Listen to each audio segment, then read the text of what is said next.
Prime Asia TV ਦੇਖਣ ਵਾਲੇ ਸਾਰੇ ਦਰਸ਼ਕਾਂ ਦਾ ਸਵਾਗਤ ਹੈ। ਮੈਂ ਹਸਵਰਨ ਸਿੰਘ ਟੈਣਾ। ਹਰ ਰੋਜ਼ ਦੀ ਤਰ੍ਹਾਂ ਦੋਸਤੋ ਪ੍ਰੋਗਰਾਮ ਖਬਰ ਦੀ ਖਬਰ ਲੈ ਕੇ ਹਾਜ਼ਰ ਹਾਂ।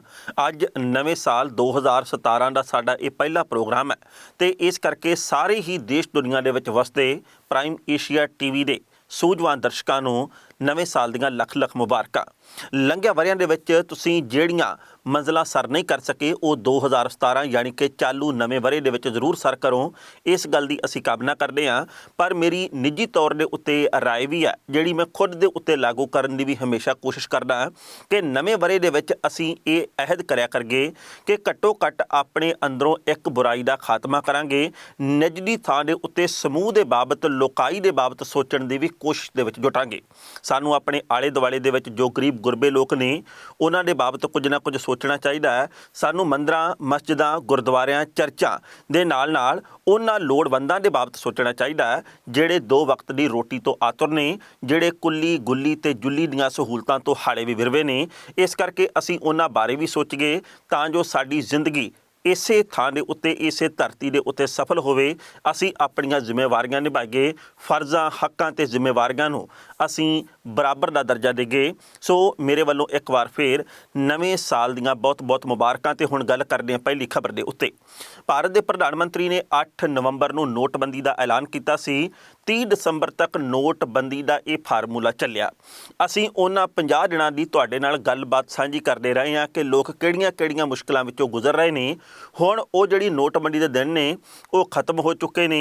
ਅੱਜ ਵੀ ਵੱਖ-ਵੱਖ ਥਾਵਾਂ ਦੇ ਉੱਤੇ ਮੈਂ ਦੇਖ ਕੇ ਆਇਆ ਲੋਕਾਂ ਦੀਆਂ ਕਤਾਰਾਂ ਬੈਂਕਾਂ ਦੇ ਬਾਹਰ ਲੱਗੀਆਂ ਹੋਈਆਂ ਨੇ।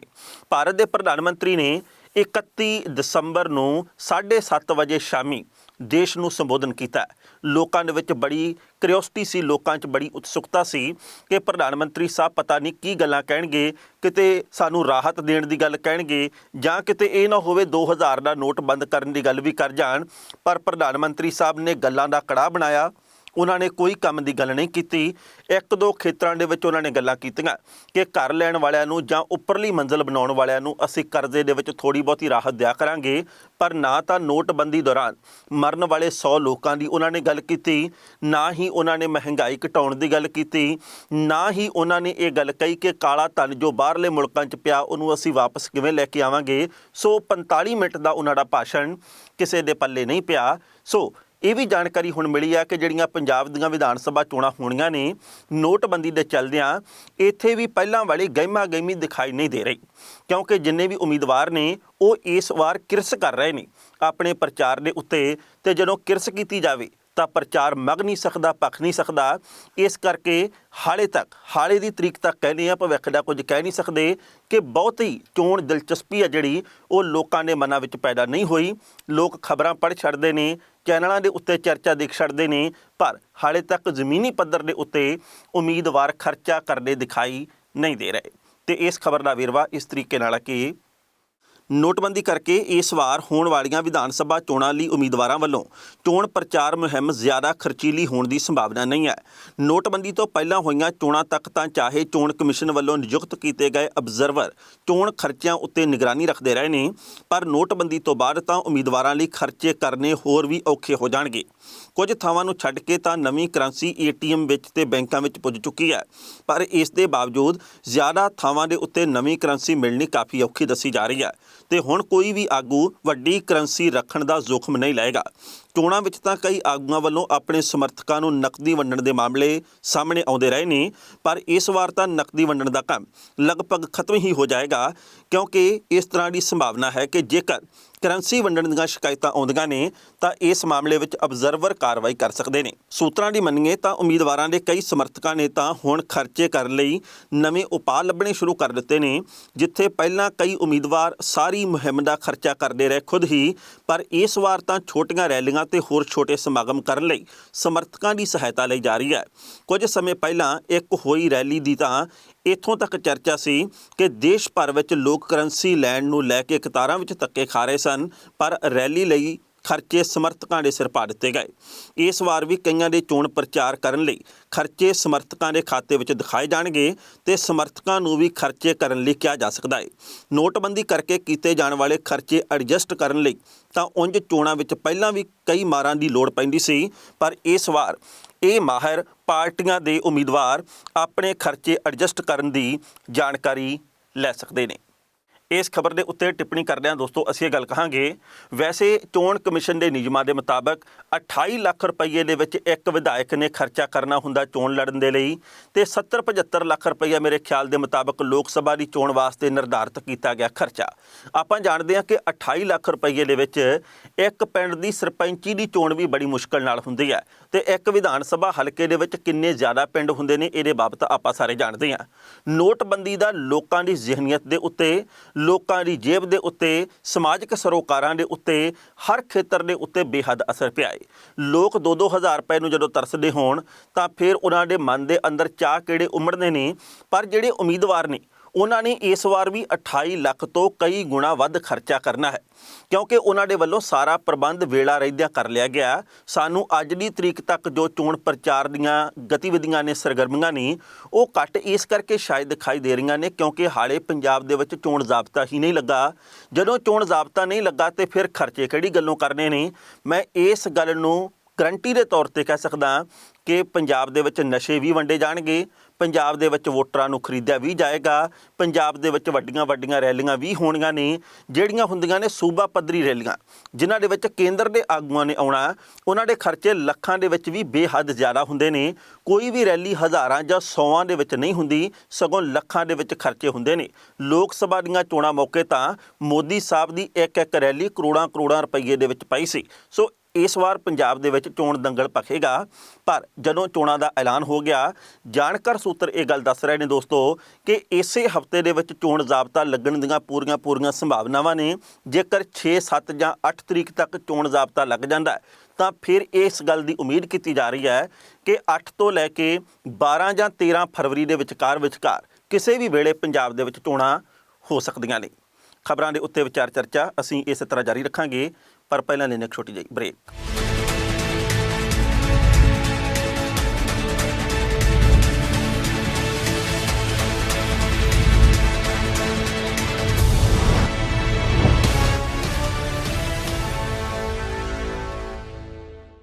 ਬਹੁਤ ਵਿਸ਼ਾਲ ਹੈ ਖਬਰਾਂ ਦਾ ਇਹ ਸੰਸਾਰ। ਕਦੇ ਸੱਚ ਦੀ ਖਬਰ ਤੇ ਕਦੇ ਕੱਚ ਦੀ ਖਬਰ, ਕਦੇ ਦੁੱਖ ਦੀ ਖਬਰ ਤੇ ਕਦੇ ਭੁੱਖ ਦੀ ਖਬਰ, ਪਰ ਹਰ ਖਬਰ ਦੇ ਪਿੱਛੇ ਲੁਕੀ ਹੁੰਦੀ ਹੈ ਇੱਕ ਖਬਰ, ਜਿਸ ਦੀ ਗੱਲ ਕਰਦੇ ਹਾਂ ਅਸੀਂ ਪ੍ਰੋਗਰਾਮ ਖਬਰ ਦੇ ਵਿੱਚ। ਪ੍ਰਾਈਮ ਏਸ਼ੀਆ ਟੀਵੀ ਤੇ ਸੋਮਵਾਰ ਤੋਂ ਲੈ ਕੇ ਸ਼ੁੱਕਰਵਾਰ ਤੱਕ ਹਰ ਰੋਜ਼ ਟੋਰਾਂਟੋ ਟਾਈਮਿੰਗ 8:30 ਸ਼ਾਮੀ ਤੇ ਇਸੇ ਟਾਈਮ ਵੈਨਕੂਵਰ।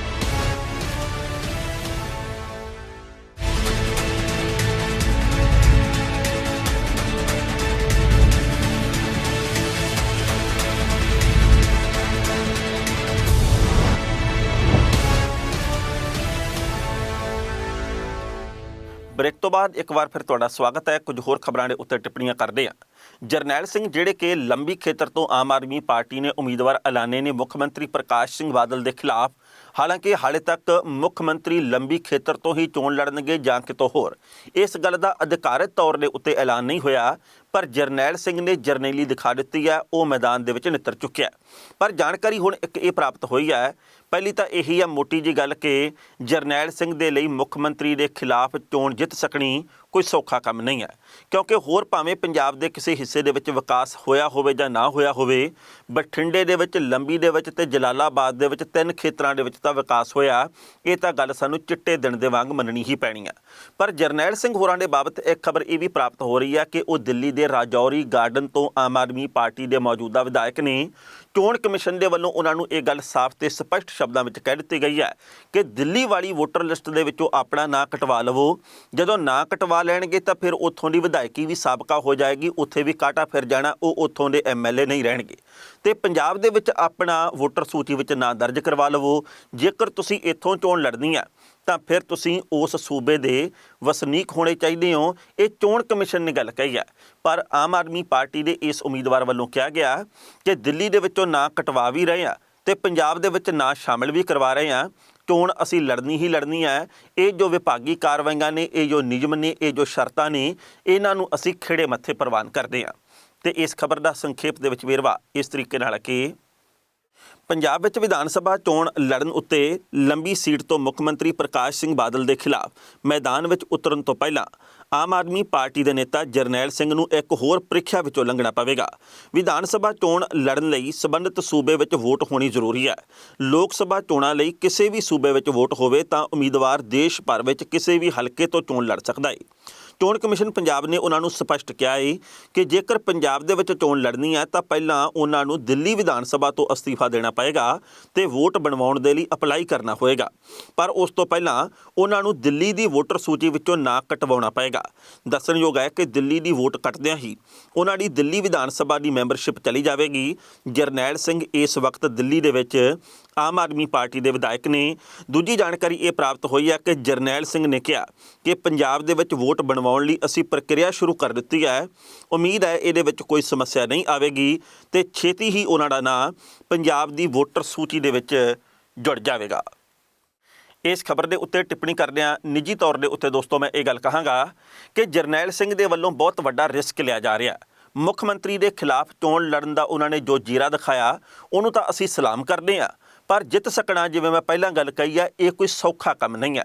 ਮੈਂ ਨਿੱਜੀ ਤੌਰ ਤੇ ਗੱਲ ਮਹਿਸੂਸ ਕਰਦਾ ਕਿ ਜਿਹੜੇ ਵੋਟਰ ਨੇ ਲੰਬੀ ਖੇਤਰ ਦੇ, ਉਹਨਾਂ ਦੇ ਮਨਾਂ ਦੇ ਵਿੱਚ ਅਕਾਲੀ ਦਲ ਦੇ ਪ੍ਰਤੀ ਵੀ ਹਾਲੇ ਤੱਕ ਖਿੱਚ ਹੈ, ਕਿਉਂਕਿ ਲੋਕਾਂ ਨੇ ਜਦੋਂ ਕੰਮ ਦੇਖਣੇ ਹੁੰਦੇ ਨੇ ਤਾਂ ਲੋਕ ਕੰਮ ਦੇਖਦੇ ਨੇ, ਪੂਰੇ ਪੰਜਾਬ ਦੇ ਹਾਲਾਤ ਘੱਟ ਦੇਖਦੇ ਨੇ।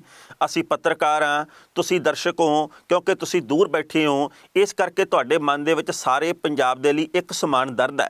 ਪਰ ਪੰਜਾਬ ਦੇ ਵਿੱਚ ਬਹੁਤ ਗਿਣਤੀ ਵੋਟਰ ਇਹੋ ਜਿਹੇ ਨੇ ਜਿਹੜੇ ਆਪਣੇ ਹਲਕੇ ਤੱਕ ਸੀਮਿਤ ਰਹਿੰਦੇ ਨੇ, ਉਹਨਾਂ ਦੀ ਸੋਚ ਦਾ ਦਾਇਰਾ ਆਪਣੇ ਖੇਤਰ ਤੱਕ ਸੀਮਿਤ ਰਹਿੰਦਾ। ਸੋ ਅਸੀਂ ਚਾਹੁੰਦੇ ਹਾਂ ਕਿ ਜਰਨੈਲ ਸਿੰਘ ਕੁਝ ਨਾ ਕੁਝ ਵੱਖਰਾ ਕਰ ਦਿਖਾਵੇ, ਪਰ ਸਾਨੂੰ ਇਹ ਅੱਜ ਦੀ ਤਰੀਕ ਤੱਕ ਅਸੰਭਵ ਜਾਪਦਾ। ਹੋ ਸਕਦਾ ਅਸੀਂ ਵੀ ਭਵਿੱਖ ਦੇ ਵਿੱਚ ਗਲਤ ਹੋਈਏ, ਪਰ ਜੋ ਮੌਜੂਦਾ ਹਾਲਾਤ ਨੇ ਅਸੀਂ ਉਹਦੇ ਮੁਤਾਬਕ ਗੱਲ ਕਰ ਰਹੇ ਹਾਂ। ਕਈ ਲੋਕਾਂ ਦਾ ਇਹ ਵੀ ਕਹਿਣਾ ਕਿ ਜਰਨੈਲ ਸਿੰਘ ਜਦੋਂ ਦਿੱਲੀ ਦਾ ਸਾਬਕਾ ਆਪ ਵਿਧਾਇਕ ਹੋ ਜਾਵੇਗਾ, ਇਹਦੇ ਵਿੱਚ ਉਹਦਾ ਕੋਈ ਬਹੁਤਾ ਲਾਭ ਨਹੀਂ ਹੋਏਗਾ। ਮੰਨ ਲਓ ਉੱਥੋਂ ਤਾਂ ਉਹਦਾ ਨਾਂ ਕੱਟਿਆ ਗਿਆ ਵਿਧਾਇਕੀ ਦੇ ਵਿੱਚੋਂ ਤੇ ਪੰਜਾਬ ਦੇ ਵਿੱਚੋਂ ਉਹ ਹਾਰ ਜਾਂਦਾ, ਮੰਨ ਲਓ, ਤੇ ਫਿਰ ਪੱਲੇ ਕੀ ਰਿਹਾ? ਕੁਝ ਵੀ ਨਹੀਂ।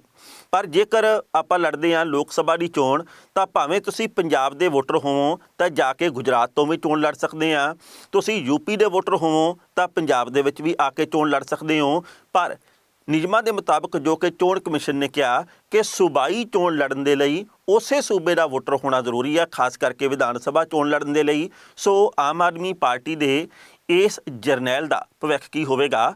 ਲੋਕਾਂ ਦੀ ਨਜ਼ਰ ਇਹਦੇ ਤੱਕ ਆਖਰੀ ਦੌਰ ਤੱਕ ਗੱਡੀ ਰਹੇਗੀ।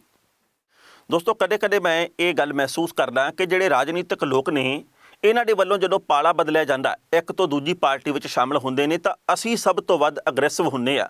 ਅਸੀਂ ਸਭ ਤੋਂ ਵੱਧ ਚੁੰਝ ਚਰਚਾ ਕਰਦੇ ਹਾਂ ਕਿ ਦੇਖੋ ਜੀ, ਇਹਨੇ ਦਗੇਬਾਜ਼ੀ ਕਰ ਲਈ, ਇਹ ਤਾਂ ਬੰਦਾ ਦਲ ਬਦਲੂ ਹੈ, ਇਹ ਤਾਂ ਬੰਦਾ ਗਿਰਗਿਟ ਵਰਗਾ ਏ, ਇਸ ਬੰਦੇ ਦਾ ਭਰੋਸਾ ਕੋਈ ਨਹੀਂ, ਇਹਦਾ ਦੀਨ ਈਮਾਨ ਕੋਈ ਨਹੀਂ, ਇਹਦੇ ਉੱਤੇ ਯਕੀਨ ਤਾਂ ਕਰਨਾ ਹੀ ਨਹੀਂ ਚਾਹੀਦਾ। ਪਰ ਤੁਸੀਂ ਇੱਕ ਇਹੋ ਜਿਹੀ ਰਿਪੋਰਟ ਵੀ ਜਾਣੋਗੇ ਅੱਜ, ਜਿਹਦੇ ਜ਼ਰੀਏ ਪਤਾ ਲੱਗਦਾ ਹੈ ਕਿ ਜਿਹੜੇ ਆਮ ਆਦਮੀ ਪਾਰਟੀ ਵਾਲੇ ਹੋਣ ਜਾਂ ਹੁਣ ਅਕਾਲੀ ਦਲ ਵਾਲੇ ਜਾਂ ਹੁਣ ਕਾਂਗਰਸ ਵਾਲੇ, ਉਹਨਾਂ ਨੂੰ ਕੋਈ ਫਰਕ ਨਹੀਂ ਪੈਂਦਾ ਇਸ ਗੱਲ ਦੇ ਨਾਲ। ਕਿਉਂਕਿ ਅਸੀਂ ਲੰਘੇ ਵੇਲੇ ਦੇ ਵਿੱਚ ਦੋ ਵੱਡੀਆਂ ਪਾਰਟੀਆਂ ਕਾਂਗਰਸ ਤੇ ਅਕਾਲੀ ਦਲ ਨੂੰ ਛੱਡ ਕੇ ਦੂਜੀਆਂ ਪਾਰਟੀਆਂ 'ਚ ਛੜੱਪੇ ਮਾਰਨ ਵਾਲੇ ਲੋਕਾਂ ਦੇ ਬਾਬਤ ਦੇਖਿਆ ਕਿ ਜਦੋਂ 5 ਸਾਲ ਗੁਜ਼ਰ ਜਾਂਦੇ ਨੇ ਤਾਂ ਉਹਨਾਂ ਨੂੰ ਪਹਿਲੀ ਹੀ ਪਾਰਟੀ ਜਾਂ ਦੂਜੀ ਹੀ ਪਾਰਟੀ ਬੜੀ ਸ਼ਿੱਦਤ ਦੇ ਨਾਲ ਸਵੀਕਾਰ ਲੈਂਦੀ ਹੈ। ਮੰਨ ਲਓ ਕਾਂਗਰਸ ਨੂੰ ਛੱਡ ਕੇ ਅੱਜ ਕੋਈ ਬੰਦਾ ਅਕਾਲੀ ਦਲ ਦੇ ਵਿੱਚ ਗਿਆ, ਉੱਥੇ ਜਾ ਕੇ ਉਹ ਹਾਰ ਗਿਆ, ਉਹਨੂੰ ਕਾਂਗਰਸ ਨੇ ਫਿਰ ਅਪਣਾ ਲਿਆ ਤੇ ਉਹਨੂੰ ਫਿਰ ਉੱਥੋਂ ਟਿਕਟ ਦੇ ਦਿੱਤੀ। ਸੋ ਪਾਰਟੀਆਂ ਦੇ ਉੱਤੇ ਇਹਨਾਂ ਗੱਲਾਂ ਦਾ ਕੋਈ ਅਸਰ ਨਹੀਂ ਹੁੰਦਾ। ਉੱਥੇ ਗੁਣਾ ਘਟਾਓ ਸਿਰਫ ਤੇ ਸਿਰਫ ਵੋਟਾਂ ਦੀ ਕਰਕੇ ਦੇਖੀ ਜਾਂਦੀ ਹੈ। ਉੱਥੇ ਜਾਤੀ ਸਮੀਕਰਨ ਦੇਖੇ ਜਾਂਦੇ ਨੇ। ਅਸੀਂ ਤਾਂ ਸਿਰਫ ਤੇ ਸਿਰਫ ਜਜ਼ਬਾਤੀ ਹੋ ਕੇ ਇਹ ਦੇਖਦੇ ਹਾਂ ਕਿ ਦੇਖੋ ਜੀ, ਉਹਨੇ ਮਾੜਾ ਕਰ ਦਿੱਤਾ, ਉਹਨੇ ਮਾੜਾ ਨਹੀਂ ਕੀਤਾ, ਉਹਨੇ ਚੰਗਾ ਕੀਤਾ, ਉਹਨੇ ਚੰਗਾ ਨਹੀਂ ਕੀਤਾ। ਪਰ ਰਾਜਨੀਤਿਕ ਲੋਕ ਬੇਹੱਦ ਕਮਰਸ਼ੀਅਲ ਨੇ ਤੇ ਬੇਹੱਦ ਉਹਨਾਂ ਦੀ ਇਹ ਕੋਸ਼ਿਸ਼ ਰਹਿੰਦੀ ਹੈ ਕਿ ਅਸੀਂ ਵੋਟਾਂ ਨੂੰ ਪ੍ਰਭਾਵਿਤ ਕਰੀਏ। ਜੇਕਰ 100-200 ਬੰਦਾ ਗਾਲਾਂ ਕੱਢਦਾ ਵੀ ਹੈ ਤਾਂ ਕੱਢੀ ਜਾਵੇ, ਇਹਦੇ ਨਾਲ ਕੋਈ ਬਹੁਤਾ ਫਰਕ ਨਹੀਂ ਪੈਂਦਾ। ਤੇ ਰਿਪੋਰਟ ਦਾ ਵੇਰਵਾ ਇਸ ਤਰੀਕੇ ਨਾਲ ਹੈ ਕਿ ਵਿਧਾਨ ਸਭਾ ਚੋਣਾਂ 2012 ਦੌਰਾਨ ਬਾਗੀ ਹੋਏ 1 ਦਰਜਨ ਦੇ ਕਰੀਬ ਆਗੂ ਵੱਖ-ਵੱਖ ਪਾਰਟੀਆਂ ਦੀਆਂ ਸੀਟਾਂ ਉੱਤੋਂ ਚੋਣ ਲੜ ਰਹੇ ਨੇ। ਜਥੇਦਾਰ ਗੁਰਚਰਨ ਸਿੰਘ ਟੌੜਾ ਦੀ ਧੀ ਤੇ SGPC ਮੈਂਬਰ ਕੁਲਦੀਪ ਕੌਰ ਖਿਲਾਫ ਬਗਾਵਤ ਕਰਕੇ ਪਟਿਆਲਾ ਦਿਹਾਤੀ ਤੋਂ ਚੋਣ ਲੜਨ ਵਾਲੇ ਸਤਵੀਰ ਸਿੰਘ ਖਟੜਾ ਨੇ 20,530 ਵੋਟਾਂ ਲਈਆਂ ਸਨ। ਇਸ ਵਾਰ ਉਹ ਇਸੇ ਸੀਟ ਤੋਂ ਅਕਾਲੀ ਦਲ ਦੇ ਉਮੀਦਵਾਰ ਨੇ ਤੇ ਨਾਰਾਜ਼ਗੀ ਦੇ ਕਾਰਨ ਬੀਬੀ ਕੁਲਦੀਪ ਕੌਰ ਪਾਰਟੀ ਛੱਡ ਕੇ ਹੁਣ ਆਮ ਆਦਮੀ ਪਾਰਟੀ ਦੀ ਸਨੌਰ ਤੋਂ ਉਮੀਦਵਾਰ ਹੈ। ਕਾਂਗਰਸ ਦੇ ਬਾਗੀਆਂ ਨੂੰ ਖੜੇ ਰੱਖਣ ਵਿੱਚ ਸ਼੍ਰੋਮਣੀ ਅਕਾਲੀ ਦਲ ਦੇ ਪ੍ਰਧਾਨ ਸੁਖਬੀਰ ਸਿੰਘ ਬਾਦਲ ਦੇ ਮਾਇਕ ਯੋਗਦਾਨ ਦੀਆਂ ਚਰਚਾਵਾਂ ਚੱਲਦੀਆਂ ਰਹੀਆਂ ਨੇ। ਬੱਲੂਆਣਾ ਰਾਖਵੇਂ ਹਲਕੇ ਤੋਂ ਕਾਂਗਰਸ ਦੇ ਬਾਗੀ ਉਮੀਦਵਾਰ ਵਜੋਂ ਚੋਣ ਲੜੇ ਪ੍ਰਕਾਸ਼ ਸਿੰਘ ਭੱਟੀ ਹੁਣ ਅਕਾਲੀ ਦਲ ਦੇ ਉਮੀਦਵਾਰ ਬਣ ਗਏ ਨੇ। ਭੱਟੀ ਨੇ 25,556 ਵੋਟਾਂ ਲੈ ਕੇ ਕਾਂਗਰਸ ਦੇ ਉਮੀਦਵਾਰ ਗਿਰੀਰਾਜ ਰਿਜੌਰਾ ਨੂੰ ਹਰਾਉਣ ਦੇ ਵਿੱਚ ਭੂਮਿਕਾ ਨਿਭਾਈ ਸੀ। ਰਿਜੌਰਾ 41,191 ਵੋਟਾਂ ਲੈ ਕੇ ਦੂਜੇ ਨੰਬਰ ਤੇ ਰਹੇ ਸਨ। ਮੁਕੇਰੀਆਂ ਤੋਂ ਕਾਂਗਰਸ ਦੇ ਉਮੀਦਵਾਰ ਅਜੀਤ ਕੁਮਾਰ ਨਾਰੰਗ ਖਿਲਾਫ ਬਾਗੀ ਖੜੇ ਰਜਨੀਸ਼ ਕੁਮਾਰ 53,951 ਵੋਟਾਂ ਲੈ ਕੇ ਚੋਣ ਜਿੱਤ ਗਏ ਸਨ, ਜਦਕਿ ਕਾਂਗਰਸੀ ਉਮੀਦਵਾਰ ਨੂੰ 13,525 ਵੋਟਾਂ ਨਾਲ ਸਬਰ ਕਰਨਾ ਪਿਆ ਸੀ। ਆਗਾਮੀ ਚੋਣ ਲਈ ਰਜਨੀਸ਼ ਕੁਮਾਰ ਕਾਂਗਰਸ ਦੇ ਉਮੀਦਵਾਰ ਐਲਾਨੇ ਜਾ ਚੁੱਕੇ ਨੇ। ਡੇਰਾਬੱਸੀ ਵਿਧਾਨ ਸਭਾ ਹਲਕੇ ਤੋਂ ਕਾਂਗਰਸੀ ਉਮੀਦਵਾਰ ਜਸਜੀਤ ਸਿੰਘ ਰੰਧਾਵਾ ਉਮੀਦਵਾਰ ਸਨ। ਮੌਜੂਦਾ ਵਿਧਾਇਕ ਪ੍ਰਨੀਤ ਕੌਰ ਦੇ ਨਜ਼ਦੀਕੀ ਮੰਨੇ ਜਾਣ ਵਾਲੇ ਦੀਪਇੰਦਰ ਸਿੰਘ ਢਿੱਲੋਂ ਨੇ ਬਾਗੀ ਤੌਰ ਉੱਤੇ ਚੋਣ ਲੜੀ ਤੇ ਉਹ 51,248 ਵੋਟਾਂ ਲੈ ਕੇ ਦੂਜੇ ਸਥਾਨ ਉੱਤੇ ਰਹੇ, ਕਿਉਂਕਿ ਜਸਜੀਤ ਸਿੰਘ ਨੇੜੇ ਜਾ ਕੇ ਚੋਣ ਮੁਹਿੰਮ ਵਿੱਚੋਂ ਹੀ ਬਾਹਰ ਹੋ ਗਏ ਸਨ। ਦੀਪਇੰਦਰ ਢਿੱਲੋਂ ਸ਼੍ਰੋਮਣੀ ਅਕਾਲੀ ਦਲ ਵਿੱਚ ਚਲੇ ਗਏ। ਅਕਾਲੀ ਟਿਕਟ ਤੋਂ ਲੋਕ ਸਭਾ ਦੀ ਚੋਣ ਲੜੇ। ਜ਼ਿਲ੍ਹਾ ਯੋਜਨਾ ਕਮੇਟੀ ਦੇ ਚੇਅਰਮੈਨ ਤੇ ਸ਼੍ਰੋਮਣੀ ਅਕਾਲੀ ਦਲ ਦੇ ਪਟਿਆਲਾ ਜ਼ਿਲ੍ਹੇ ਦੇ ਪ੍ਰਧਾਨ ਵੀ ਬਣਾਏ ਗਏ, ਪਰ ਚੋਣਾਂ ਤੋਂ ਕੁਝ ਸਮਾਂ ਪਹਿਲਾਂ ਮੁੜ ਕਾਂਗਰਸ ਵਿੱਚ ਪਰਤ ਆਏ। ਇਸ ਮੌਕੇ ਉਹ ਡੇਰਾਬੱਸੀ ਹਲਕੇ ਤੋਂ ਹੀ ਟਿਕਟ ਤੇ ਚੋਣ ਲੜਨਗੇ, ਇਹਦੀ ਪੱਕੀ ਉਮੀਦ ਕੀਤੀ ਜਾ ਰਹੀ ਹੈ। ਸਰਹਿੰਦ ਵਿਧਾਨ ਸਭਾ ਹਲਕੇ ਤੋਂ ਸ਼੍ਰੋਮਣੀ ਅਕਾਲੀ ਦਲ ਦੇ 2007 ਵਿੱਚ ਚੁਣੇ ਗਏ ਵਿਧਾਇਕ ਦੀਦਾਰ ਸਿੰਘ ਭੱਟੀ ਨੂੰ 2012 ਦੀ ਚੋਣ ਵਿੱਚ ਟਿਕਟ ਤੋਂ ਜਵਾਬ ਮਿਲ ਗਿਆ ਸੀ। ਅਕਾਲੀ ਦਲ ਦੇ ਆਗੂ ਪ੍ਰੇਮ ਸਿੰਘ ਚੰਦੂਮਾਜਰਾ ਅਕਾਲੀ ਦਲ ਦੇ ਉਮੀਦਵਾਰ ਬਣ ਗਏ ਤੇ ਭੱਟੀ ਨੇ ਬਾਗੀ ਤੌਰ ਉੱਤੇ ਚੋਣ ਲੜਨ ਦਾ ਐਲਾਨ ਕੀਤਾ ਸੀ ਕਿ ਪੀਪਲਜ਼ ਪਾਰਟੀ ਆਫ ਪੰਜਾਬ ਨੇ ਉਹਨਾਂ ਨੂੰ ਆਪਣਾ ਉਮੀਦਵਾਰ ਬਣਾ ਲਿਆ। ਇਸ ਚੋਣ ਵਿੱਚ ਭੱਟੀ ਮੁੜ ਸ਼੍ਰੋਮਣੀ ਅਕਾਲੀ ਦਲ ਤੋਂ ਉਮੀਦਵਾਰ ਨੇ। ਇਸ ਖਬਰ ਦੇ ਉੱਤੇ ਟਿੱਪਣੀ ਕਰਦਿਆਂ ਦੋਸਤੋ ਅਸੀਂ ਇਹ ਗੱਲ ਕਹਾਂਗੇ, ਕਈ ਵਾਰ ਮੈਨੂੰ ਸੱਜਣ ਫੋਨ ਕਰਕੇ ਇਹ ਗੱਲ ਕਹਿੰਦੇ ਨੇ ਕਿ ਕਦੇ ਇਹੋ ਜਿਹਾ ਦਿਨ ਆਏਗਾ ਕਿ ਪੰਜਾਬ ਦਾ ਮੁੱਖ ਮੰਤਰੀ ਅਰਵਿੰਦ ਕੇਜਰੀਵਾਲ, ਸਿਮਰਨਜੀਤ ਸਿੰਘ ਮਾਨ ਤੇ ਕੈਪਟਨ ਅਮਰਿੰਦਰ ਸਿੰਘ ਇਹ ਚਾਰੇ ਜਾਣੇ ਇੱਕੋ ਹਲਕੇ ਤੋਂ ਲੜਨਗੇ ਇੱਕ ਦੂਜੇ ਦੇ ਖਿਲਾਫ। ਕਿੰਨਾ ਦਿਲਚਸਪ ਹੋਏਗਾ ਉਹ ਚੋਣ ਨਜ਼ਾਰਾ। ਤਾਂ ਮੈਂ ਉਹਨਾਂ ਨੂੰ ਬੜੇ ਸਪਸ਼ਟ ਸ਼ਬਦਾਂ ਦੇ ਵਿੱਚ ਇਹ ਗੱਲ ਕਹਿਣਾ ਹੁੰਨਾ ਕਿ ਤੁਹਾਨੂੰ ਇਹ ਗੱਲਾਂ ਸੋਚ ਕੇ ਚੰਗੀਆਂ ਲੱਗਦੀਆਂ ਨੇ, ਕਿਉਂਕਿ ਤੁਸੀਂ ਜਜ਼ਬਾਤੀ ਹੋ। ਤੁਸੀਂ ਆਪਣੇ ਮਨ ਦੇ ਵਿੱਚ ਪੰਜਾਬ ਦਾ ਦਰਦ ਪਾਲਦੇ ਹੋ। ਤੁਸੀਂ ਕਹਿੰਦੇ ਹੋ ਕਿ ਜੇਕਰ ਇਹ ਮੁਕਾਬਲੇਬਾਜ਼ ਨੇ ਤਾਂ ਫਿਰ ਇਹ ਸਪਸ਼ਟ ਤੌਰ ਦੇ ਉੱਤੇ ਇੱਕ ਦੂਜੇ ਦੇ ਖਿਲਾਫ ਵੱਡੇ ਉਮੀਦਵਾਰ ਵੱਡਿਆਂ ਦੇ ਖਿਲਾਫ ਚੋਣ ਲੜਨ, ਪਰ ਇਹ ਲੋਕ ਜਜ਼ਬਾਤੀ ਨਹੀਂ ਆ। ਇਹਨਾਂ ਨੇ ਤਾਂ ਸੁਰੱਖਿਅਤ ਸੀਟਾਂ ਤੋਂ ਚੋਣ ਲੜਨੀ ਆ। ਇਹ ਜਾਣਦੇ ਨੇ ਕਿ ਸਾਡੇ ਵਰਗੇ ਰੌਲਾ ਪਾਉਣ ਵਾਲੇ, ਸਾਨੂੰ ਮਾੜਾ ਕਹਿਣ ਵਾਲੇ ਕੁਝ ਕੁ ਸੈਂਕੜੇ ਲੋਕ ਹੋਣਗੇ ਤੇ ਲੋਕ ਬਹੁਤ ਜਲਦੀ ਭੁੱਲ ਜਾਂਦੇ ਨੇ। ਇਸ ਕਰਕੇ ਇਹ ਸੁਰੱਖਿਅਤ ਤੋਂ ਸੁਰੱਖਿਅਤ ਸੀਟ ਦੇ ਉੱਤੇ ਚੋਣ ਲੜਦੇ ਨੇ। ਜਿਹੜੀ ਰਿਪੋਰਟ ਅਸੀਂ ਹੁਣ ਸਾਂਝੀ ਕੀਤੀ ਹੈ ਕਿ ਕਿਵੇਂ ਪਾਰਟੀਆਂ ਬਦਲੀਆਂ ਤੇ ਪਹਿਲੀ ਪਾਰਟੀ ਨੇ ਉਹਨਾਂ ਨੂੰ ਫਿਰ ਟਿਕਟ ਦੇ ਦਿੱਤੀ, ਜਾਂ ਜਿਹੜੀ ਪਾਰਟੀ ਵਿੱਚ ਗਏ ਸਨ ਹਾਰਨ ਤੋਂ ਬਾਅਦ ਉਹਨਾਂ ਨੂੰ ਫਿਰ ਮਾਨ ਸਨਮਾਨ ਮਿਲ ਗਿਆ, ਜਾਂ ਮੁੜ ਕੇ ਆਪਣੇ ਪਹਿਲੇ ਘਰ ਦੇ ਵਿੱਚ ਪਰਤ ਆਏ। ਇਹਨਾਂ ਲੀਡਰਾਂ ਦੀ ਸੋਚਣੀ ਤੇ ਸਮਝਣੀ ਇਹਨਾਂ ਦਾ ਪਤਾ ਲੱਗਦਾ ਇੱਥੋਂ। ਇਹਨਾਂ ਜਿਹੜੀਆਂ ਪਾਰਟੀਆਂ ਨੇ ਜੋ ਇਹਨਾਂ ਦੇ ਖਿਲਾਫ ਕਾਰਵਾਈ ਕਰਦੀਆਂ ਨੇ ਦਲ ਬਦਲਣ ਦੀ, ਬਾਗੀ ਹੋਣ ਦੀ, ਉਹ ਕਾਰਵਾਈਆਂ ਖਬਰਾਂ ਤੱਕ, ਚੈਨਲਾਂ ਤੱਕ ਸੀਮਿਤ ਰਹਿ ਜਾਂਦੀਆਂ ਨੇ। ਉਹਨਾਂ ਦਾ ਕੋਈ ਬਹੁਤਾ ਲੰਮਾ ਸਮਾਂ ਅਸੀਂ ਅੱਜ ਤੱਕ ਵਜੂਦ ਨਹੀਂ ਦੇਖਿਆ। ਖਬਰਾਂ ਦੇ ਉੱਤੇ ਵਿਚਾਰ ਚਰਚਾ ਅਸੀਂ ਇਸੇ ਤਰ੍ਹਾਂ ਜਾਰੀ ਰੱਖਾਂਗੇ, ਪਰ ਪਹਿਲਾਂ ਲੈਣੇ ਇੱਕ ਛੋਟੀ ਜਿਹੀ ਬ੍ਰੇਕ।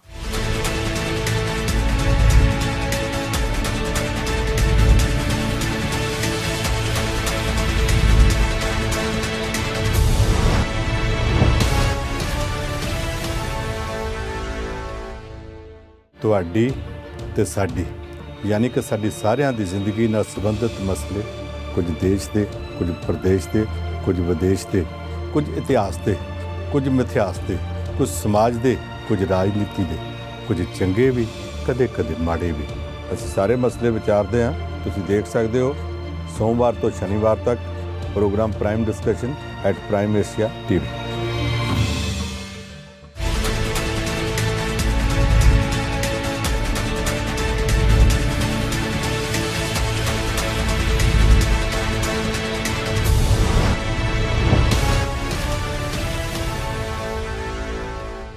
ਬ੍ਰੇਕ ਤੋਂ ਬਾਅਦ ਇੱਕ ਵਾਰ ਫਿਰ ਤੁਹਾਡਾ ਸਵਾਗਤ ਹੈ। ਕੁਝ ਹੋਰ ਖਬਰਾਂ ਦੇ ਉੱਤੇ ਟਿੱਪਣੀਆਂ ਕਰਦੇ ਹਾਂ।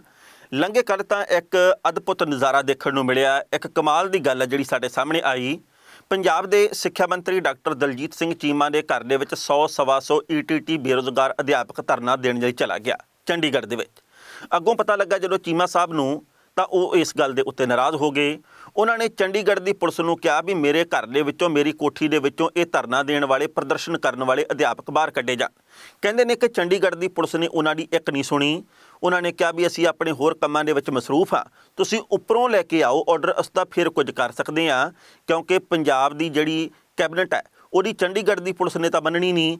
ਉਸ ਤੋਂ ਬਾਅਦ ਡਾਕਟਰ ਚੀਮਾ ਹੋਰਾਂ ਨੂੰ ਰਾਜਪਾਲ ਦੇ ਘਰ ਦੇ ਵਿੱਚ ਧਰਨਾ ਦੇਣਾ ਪਿਆ। ਮਤਲਬ ਇਹ ਹੈ ਕਿ ਜਿਹੜੇ ਬੇਰੁਜ਼ਗਾਰ ਅਧਿਆਪਕ ਨੇ ਉਹ ਤਾਂ ਧਰਨਾ ਦੇ ਰਹੇ ਸਨ ਡਾਕਟਰ ਚੀਮਾ ਹੋਰਾਂ ਦੇ ਘਰਾਂ ਦੇ ਵਿੱਚ। ਇਹਨਾਂ ਅਧਿਆਪਕਾਂ ਨੂੰ ਬਾਹਰ ਕੱਢਿਆ ਜਾਵੇ, ਇਸ ਕਰਕੇ ਚੀਮਾ ਹੋਰੀ ਧਰਨਾ ਦੇ ਰਹੇ ਸਨ ਵੀਪੀ ਸਿੰਘ ਬਦਨੌਰ ਦੇ ਘਰ ਦੇ ਵਿੱਚ, ਤਾਂ ਜੋ ਉਹ ਆਰਡਰ ਜਾਰੀ ਕਰਨ ਤੇ ਮੇਰੇ ਘਰ ਦੇ ਵਿੱਚੋਂ ਇਹਨਾਂ ਅਧਿਆਪਕਾਂ ਨੂੰ ਜੋ ਪ੍ਰਦਰਸ਼ਨ ਕਰ ਰਹੇ ਨੇ ਇਹਨਾਂ ਨੂੰ ਬਾਹਰ ਕੱਢਿਆ ਜਾਵੇ। ਇਸ ਖਬਰ ਦੇ ਉੱਤੇ ਬੜੇ ਝਟਕਾਰੇ ਵੀ ਲਏ ਜਾ ਰਹੇ ਨੇ। ਲੋਕ ਇਹ ਗੱਲ ਕਹਿ ਰਹੇ ਨੇ ਕਿ ਦੇਖੋ ਜੀ, ਚੀਮਾ ਸਾਹਿਬ ਦੀ ਕਿੰਨੀ ਕੁ ਚੱਲਦੀ ਹੈ, ਚੀਮਾ ਸਾਹਿਬ ਕਿੰਨਾ ਕੁ ਮੁਲਾਜ਼ਮਾਂ ਦੇ ਪੱਖ ਦੇ ਵਿੱਚ ਨੇ, ਇੱਥੋਂ ਪਤਾ ਲੱਗ ਜਾਂਦਾ ਹੈ। ਤੇ ਚੰਡੀਗੜ੍ਹ ਦੇ ਵਿੱਚ ਉਹਨਾਂ ਨੂੰ ਪੁੱਛਦਾ ਕੋਈ ਨਹੀਂ, ਉੱਥੋਂ ਦੀ ਪੁਲਿਸ ਉਹਨਾਂ ਦੇ ਕਹਿਣੇ ਨਹੀਂ ਮੰਨਦੀ। ਇਸ ਕਰਕੇ ਕਈ ਤਰ੍ਹਾਂ ਦੀਆਂ ਗੱਲਾਂ ਬਾਤਾਂ ਹੋ ਰਹੀਆਂ ਨੇ। ਤੇ ਇਸ ਖਬਰ ਦਾ ਸੰਖੇਪ ਦੇ ਵਿੱਚ ਵੇਰਵਾ ਇਸ ਤਰੀਕੇ ਨਾਲ ਹੈ ਕਿ ਪੰਜਾਬ ਦੇ ਸਿੱਖਿਆ ਮੰਤਰੀ ਡਾਕਟਰ ਦਲਜੀਤ ਸਿੰਘ ਚੀਮਾ ਦੇ ਚੰਡੀਗੜ੍ਹ ਸੈਕਟਰ 39 ਸਥਿਤ ਨਿਵਾਸ ਸਥਾਨ ਉੱਤੇ ਨੌਕਰੀ ਪੱਕੀ ਕਰਨ ਦੀ ਮੰਗ ਨੂੰ ਲੈ ਕੇ ਗਏ ਦਰਜਨਾਂ ਈਟੀਟੀ ਅਧਿਆਪਕਾਂ ਨੇ ਦੇਰ ਸ਼ਾਮ ਨੂੰ ਧਰਨਾ ਦਿੱਤਾ। ਤਮਾਮ ਕੋਸ਼ਿਸ਼ਾਂ ਦੇ ਬਾਅਦ ਵੀ ਡਾਕਟਰ ਚੀਮਾ ਧਰਨਾ ਦੇ ਰਹੇ ਟੀਚਰਾਂ ਨੂੰ ਨਿਵਾਸ ਸਥਾਨ ਚੋਂ ਬਾਹਰ ਕੱਢਣ ਦੇ ਵਿੱਚ ਸਫਲ ਨਹੀਂ ਹੋਏ ਤਾਂ ਉਹਨਾਂ ਨੇ ਚੰਡੀਗੜ੍ਹ ਦੀ ਪੁਲਿਸ ਨੂੰ ਸ਼ਿਕਾਇਤ ਕੀਤੀ। ਚੰਡੀਗੜ੍ਹ ਦੀ ਪੁਲਿਸ ਨੇ ਡਾਕਟਰ ਚੀਮਾ ਦੀ ਸ਼ਿਕਾਇਤ ਨੂੰ ਨਜ਼ਰਅੰਦਾਜ਼ ਕਰ ਦਿੱਤਾ। ਦੇਰ ਰਾਤ ਤੱਕ ਨਜ਼ਾਰਾ ਇਹ ਸੀ ਕਿ ਡਾਕਟਰ ਚੀਮਾ ਦੇ ਘਰ ਦਾ ਧਰਨਾ ਵੀ ਦੇਖਣ ਵਾਲਾ ਸੀ ਤੇ ਡਾਕਟਰ ਚੀਮਾ ਉਹਨਾਂ ਨੂੰ ਬਾਹਰ ਕੱਢਣ ਦੇ ਲਈ ਰਾਜਪਾਲ ਨਿਵਾਸ ਉੱਤੇ ਧਰਨਾ ਦੇ ਰਹੇ ਸਨ। ਉਸ ਤੋਂ ਬਾਅਦ ਚੰਡੀਗੜ੍ਹ ਪੁਲਿਸ ਨੇ ਰਾਜਪਾਲ ਦੇ ਹੁਕਮ ਤੋਂ ਬਾਅਦ ਅਣਪਛਾਤੇ ਈਟੀਟੀ ਟੀਚਰਾਂ ਖਿਲਾਫ ਨਵੇਂ ਵਰ੍ਹੇ ਦਾ ਪਹਿਲਾ ਪਰਚਾ ਦਰਜ ਕਰਕੇ 33 ਅਧਿਆਪਕਾਂ ਨੂੰ ਗ੍ਰਿਫਤਾਰ ਕਰ ਲਿਆ। ਘਟਨਾ ਦੇ ਬਾਰੇ ਡਾਕਟਰ ਚੀਮਾ ਨੇ ਕਿਹਾ ਕਿ ਜਦੋਂ ਉਹ ਆਪਣੇ ਘਰ ਵਿੱਚ ਨਹੀਂ ਸਨ ਤਾਂ ਲਗਭਗ 2 ਵਜੇ ਦੇ ਕਰੀਬ 100 ਤੋਂ 125 ਦੇ ਕਰੀਬ ਈਟੀਟੀ ਅਧਿਆਪਕ ਸੁਰੱਖਿਆ ਕਰਮਚਾਰੀਆਂ ਨਾਲ ਧੱਕਾ ਮੁੱਕੀ ਕਰਕੇ ਉਹਨਾਂ ਦੇ ਘਰ ਦੇ ਵਿੱਚ ਵੜ ਗਏ। ਇਹ ਪੱਕਾ ਕਰਨ ਦੀ ਮੰਗ ਕਰ ਰਹੇ ਸਨ। ਇਸ ਬਾਬਤ ਜਦੋਂ ਉਹਨਾਂ ਨੂੰ ਸੂਚਨਾ ਮਿਲੀ ਤਾਂ ਉਹਨਾਂ ਆਪਣੇ ਸਟਾਫ ਰਾਹੀਂ ਸੰਦੇਸ਼ ਦਿੱਤਾ ਕਿ ਉਹਨਾਂ ਦੀ ਮੰਗ ਨਜਾਇਜ਼ ਹੈ। ਨਿਯਮ ਦੇ ਮੁਤਾਬਕ ਉਹ ਮੈਰਿਟ ਦੇ ਹਿਸਾਬ ਨਾਲ ਪੱਕੇ ਨਹੀਂ ਕੀਤੇ ਜਾ ਸਕਦੇ, ਇਸ ਲਈ ਉਹ ਆਪਣੀ ਮੰਗ ਛੱਡ ਦੇਣ। ਵਾਰ-ਵਾਰ ਸਮਝਾਉਣ ਮਗਰੋਂ ਵੀ ਅਧਿਆਪਕ ਨਹੀਂ ਮੰਨੇ ਤੇ ਲਗਾਤਾਰ 7-8 ਘੰਟੇ ਤੱਕ ਹੰਗਾਮਾ ਕਰਦੇ ਰਹੇ। ਇਸ ਦੀ ਸ਼ਿਕਾਇਤ ਜਦੋਂ ਚੰਡੀਗੜ੍ਹ ਪੁਲਿਸ ਨੂੰ ਕੀਤੀ ਤਾਂ ਪੁਲਿਸ ਨੇ ਕਾਰਵਾਈ ਕਰਨ ਦੀ ਥਾਂ ਇਹ ਗੱਲ ਕਹਿ ਕੇ ਟਾਲ ਦਿੱਤੀ ਕਿ ਪੁਲਿਸ ਮਦਦ ਕੋਈ ਨਹੀਂ ਕਰ ਸਕਦੀ। ਰਾਤ ਨੂੰ ਲਗਭਗ 9:30 ਵਜੇ ਜਦੋਂ ਚੀਮਾ ਘਰ ਪਰਤੇ ਤਾਂ ਟੀਚਰਾਂ ਦਾ ਹੰਗਾਮਾ ਜਾਰੀ ਸੀ। ਇਸ ਕਰਕੇ ਉਹਨਾਂ ਨੂੰ ਮਜਬੂਰੀ ਦੇ ਵਿੱਚ ਰਾਜਪਾਲ ਦੇ ਘਰ ਜਾ ਕੇ ਧਰਨਾ ਦੇਣਾ ਪਿਆ, ਕਿਉਂਕਿ ਰਾਜਪਾਲ ਸਾਹਿਬ ਵੀ ਆਪਣੇ ਘਰ ਦੇ ਵਿੱਚ ਨਹੀਂ ਸਨ। ਉਹ ਅੱਧੀ ਕੁ ਰਾਤ ਨੂੰ ਆਏ ਤਾਂ ਸਾਰੀ ਗੱਲ ਉਹਨਾਂ ਨੇ ਜਾਣ ਕੇ ਸਮਝ ਕੇ ਉਸ ਤੋਂ ਬਾਅਦ ਪੁਲਿਸ ਨੂੰ ਆਦੇਸ਼ ਜਾਰੀ ਕੀਤਾ ਤੇ ਚੰਡੀਗੜ੍ਹ ਦੀ ਪੁਲਿਸ ਨੇ ਇਹਨਾਂ ਧਰਨਾ ਦੇਣ ਵਾਲੇ ਅਧਿਆਪਕਾਂ ਦੇ ਉੱਤੇ ਪਰਚੇ ਦਰਜ ਕੀਤੇ ਤੇ ਇਹਨਾਂ ਨੂੰ ਕੋਠੀ ਦੇ ਵਿੱਚੋਂ ਕੱਢ ਦਿੱਤਾ ਹੈ। ਇਸ ਖਬਰ ਦੇ ਉੱਤੇ ਟਿੱਪਣੀ ਕਰਦਿਆਂ ਦੋਸਤੋ ਅਸੀਂ ਇਹ ਗੱਲ ਕਹਾਂਗੇ, ਡਾਕਟਰ ਚੀਮਾ ਇਹ ਗੱਲ ਕਹਿ ਰਹੇ ਨੇ ਕਿ ਮੈਰਿਟ ਦੇ ਆਧਾਰ ਦੇ ਉੱਤੇ ਜਿੰਨੇ ਵੀ ਅਧਿਆਪਕ ਨੌਕਰੀ ਦੇ ਕਾਬਿਲ ਨੇ ਸਾਰਿਆਂ ਨੂੰ ਅਸੀਂ ਨੌਕਰੀਆਂ ਦੇ ਰਹੇ ਹਾਂ। ਪਰ ਪੰਜਾਬ ਦੇ ਵਿੱਚ ਬਹੁਤ ਸਾਰੇ ਅਸੰਤੁਸ਼ਟ ਇਹੋ ਜਿਹੇ ਅਧਿਆਪਕ ਨੇ, ਕਈ ਈਜੀਐਸ ਅਧਿਆਪਕ ਨੇ, ਕਈ ਬੇਰੁਜ਼ਗਾਰ ਟੈਟ ਅਧਿਆਪਕ ਨੇ, ਕਈਆਂ ਨੇ ਈਟੀਟੀ ਕੀਤੀ ਹੋਈ ਆ, ਪੱਕੀਆਂ ਨੌਕਰੀਆਂ ਨਹੀਂ ਮਿਲੀਆਂ। ਉਹਨਾਂ ਸਾਰਿਆਂ ਦੇ ਵੱਲੋਂ ਇਸ ਕਰਕੇ ਸੰਘਰਸ਼ ਪਿਛਲੇ ਕਈ ਦਿਨਾਂ ਤੋਂ ਜ਼ੋਬਨ ਦੇ ਉੱਤੇ ਕੀਤਾ ਜਾ ਰਿਹਾ, ਕਿਉਂਕਿ ਚੋਣ ਜ਼ਾਬਤਾ ਲੱਗਣ ਤੋਂ ਬਾਅਦ ਉਹਨਾਂ ਦੀ 5 ਸਾਲ ਸ਼ਾਇਦ ਕੋਈ ਵੀ ਬੇਨਤੀ ਨਾ ਸੁਣੇ, ਕੋਈ ਵੀ ਫਰਿਆਦ ਨਾ ਸੁਣੇ। ਇਸ ਕਰਕੇ ਉਹ ਚਾਹੁੰਦੇ ਨੇ ਕਿ ਜੋ ਕੁਝ ਕਰਵਾ ਸਕਦੇ ਆ ਦਬਾਅ ਬਣਾ ਕੇ ਹੁਣੇ ਕਰਵਾ ਲਈਏ। ਮੇਰੀ ਨਿੱਜੀ ਰਾਏ ਆ ਕਿ ਕਿਸੇ ਦੀ ਕੋਠੀ ਦੇ ਅੰਦਰ ਜਾ ਕੇ, ਕਿਸੇ ਦੇ ਘਰ ਦੇ ਅੰਦਰ ਜਾ ਕੇ ਤੁਸੀਂ ਇਹਦਾ ਧਰਨਾ ਨਹੀਂ ਦੇ ਸਕਦੇ। ਇਹਦੇ ਨਾਲ ਤੁਸੀਂ ਆਪਣੀ ਸੁਰੱਖਿਆ ਨੂੰ ਖਤਰੇ ਦੇ ਵਿੱਚ ਪਾ ਲੈਂਦੇ ਹੋ। ਤੁਹਾਡੇ ਉੱਤੇ ਕੋਈ ਵੀ ਪਰਚਾ ਦਰਜ ਹੋ ਸਕਦਾ ਹੈ, ਤੁਹਾਨੂੰ ਕਿਸੇ ਵੀ ਇਲਜ਼ਾਮ ਦੇ ਵਿੱਚ ਫਸਾਇਆ ਜਾ ਸਕਦਾ ਹੈ। ਡਾਕਟਰ ਚੀਮਾ ਦੀਆਂ ਗੱਲਾਂ ਨੂੰ ਅਸੀਂ ਇੱਕ ਪਾਸੇ ਵੀ ਛੱਡ ਦਿੰਦੇ ਹਾਂ, ਕਿਉਂਕਿ ਉਹ ਸੱਤਾਧਾਰੀ ਧਿਰ ਨਾਲ ਜੁੜੇ ਹੋਏ ਨੇ ਤੇ ਸੱਤਾ ਧਿਰ ਦੇ ਬਾਬਤ ਸਾਡੇ ਮਨ ਵਿੱਚ 100 ਤਰ੍ਹਾਂ ਦੇ ਸਵਾਲ ਨੇ। ਪਰ ਇਹਨਾਂ ਅਧਿਆਪਕਾਂ ਦੇ ਵੱਲੋਂ ਵੀ ਸੰਘਰਸ਼ ਦੇ ਨਾਂ ਦੇ ਉੱਤੇ ਕਈ ਵਾਰ ਆਪਣੀ ਜ਼ਿੰਦਗੀ ਨੂੰ ਜ਼ੋਖਮ ਦੇ ਵਿੱਚ ਪਾਇਆ ਜਾਂਦਾ ਹੈ। ਪਿਛਲੇ ਦਿਨੀ ਅਸੀਂ ਇਹ ਵੀ ਖਬਰ ਸਾਂਝੀ ਕੀਤੀ ਸੀ ਕਿ ਬਠਿੰਡਾ ਦੇ ਇੱਕ ਚੌਂਕ ਦੇ ਵਿੱਚ ਕਿਵੇਂ ਇੱਕ ਈਜੀਐਸ ਅਧਿਆਪਕ ਨੇ ਖੁਦ ਨੂੰ ਅੱਗ ਦੇ ਵਿੱਚ ਸੁੱਟ ਲਿਆ ਸੀ, ਛਾਲ ਮਾਰ ਦਿੱਤੀ ਸੀ ਅੱਗ ਦੇ ਵਿੱਚ। ਉਹ ਵਿਚਾਰਾ 40-42% ਝੁਲਸਿਆ ਹੋਇਆ ਹਾਲੇ ਵੀ ਫਰੀਦਕੋਟ ਦੇ ਮੈਡੀਕਲ ਕਾਲਜ ਦੇ ਵਿੱਚ ਜ਼ੇਰੇ ਇਲਾਜ ਹੈ। ਸੋ ਇਹੋ ਜਿਹੀਆਂ ਗੱਲਾਂ, ਇਹੋ ਜਿਹੀਆਂ ਵਾਰਦਾਤਾਂ, ਇਹੋ ਜਿਹੇ ਕੰਮ ਸਾਨੂੰ ਨਹੀਂ ਕਰਨੇ ਚਾਹੀਦੇ ਜਿਨ੍ਹਾਂ ਕਰਕੇ ਸਾਡੀ ਆਪਣੀ ਸੁਰੱਖਿਆ ਖਤਰੇ ਦੇ ਵਿੱਚ ਪੈ ਜਾਵੇ। ਖਬਰਾਂ ਕੁਝ ਹੋਰ ਵੀ ਸਨ ਪਰ ਵਕਤ ਦੀ ਘਾਟ ਰੁਕਣ ਦਾ ਇਸ਼ਾਰਾ ਕਰ ਰਹੀ ਹੈ। ਹੁਣ ਸਾਨੂੰ ਦਿਓ ਆਗਿਆ, ਕੱਲ੍ਹ ਨੂੰ ਫੇਰ ਇਸੇ ਵੇਲੇ ਖਬਰਾਂ ਦਾ ਬੁਲੇਟਿਨ ਲੈ ਕੇ ਹਾਜ਼ਰ ਹੋਵਾਂਗੇ। ਧੰਨਵਾਦ।